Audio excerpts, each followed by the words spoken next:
The American government doing the typical move where, the incumbent president automatically gets about 7% of the vote. And wartime presidents almost always get elected. So by him initiating a trade war with China is absolutely insane, and it could result in the destruction of the human race. The fact that during World War II, Hitler had the most advanced technology on the planet, but the guy was delusional megalomaniac like Donald Trump, and he decided to attack Russia and the West at the same time. It was foolish, and that resulted in seemingly freedom for the rest of the human race, but because it's a better world than if the Aryan Nazis would have won.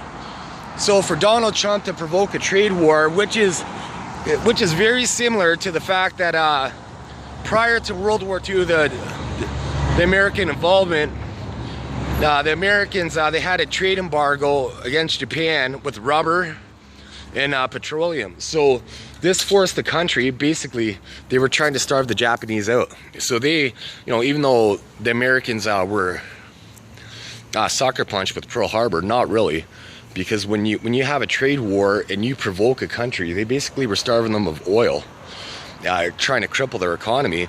So the Japanese had no choice but to attack, say, Burma, which was heavy with rubber and petroleum plants, and they basically forced their hand. So this led to the Japanese, for survival of their own their own race, their own country, was they had no choice but to attack and try to knock them out of the war to, regain their sphere of influence. I don't idolize, Nazi Germany or the Imperial Japanese, but because basically everything they wanted to accomplish, they accomplished in peacetime anyways. So for the American government to use geoengineering, like last year in Toronto, there was a sign, and the regular public were just so inundated with media and dopamines and things like that we don't pay attention. But there was a sign on a main road that said, those aren't clouds, that's geoengineering.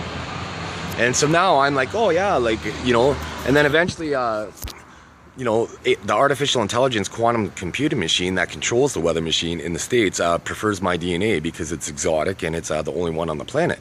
I have twice the concentration of my two children.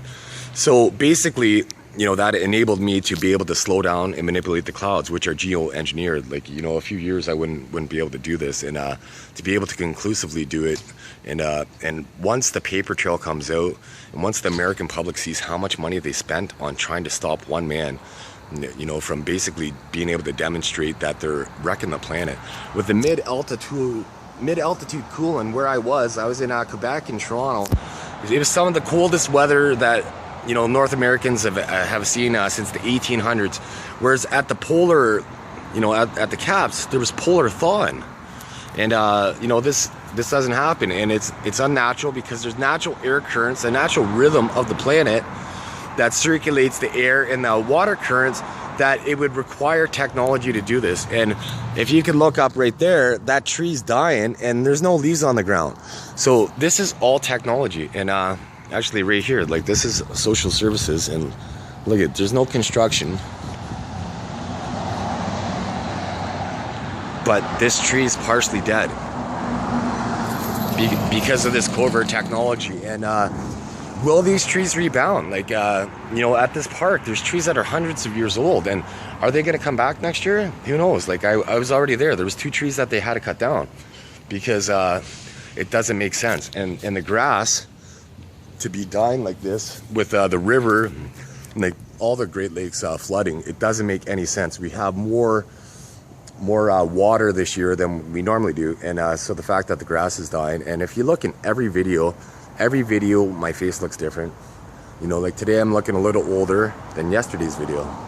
And what could do that? People gas me in my sleep with nanotechnology. And nanotechnology is small enough that it could fit, in our blood plasma.